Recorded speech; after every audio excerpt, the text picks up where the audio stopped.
Hi అండి, ఈరోజు మనము మినప సున్నేసి చక్రాల్లా చేసుకున్నాము. ఏం లేదండి, అరకిలో బియ్యం పిండి, 2 గరిటెలేమో పచ్చిరుద్దు, మనం దోశ చేసుకుంటాం కదా ఆ రుద్దండి. తగినంత కారం, దీనికి తగినంత ఉప్పు,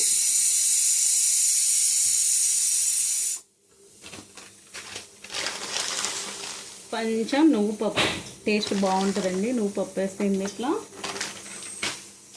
కొంచెం వాము, ఇలా నలిపేస్తే మంచి అరోమా వస్తుంది. వేసేసుకున్నాం కదండి. ఇప్పుడు కొద్దిగా పుల్ల మజ్జిగ వేసి ఈ పిండి ముద్దలా చేసుకుందాం.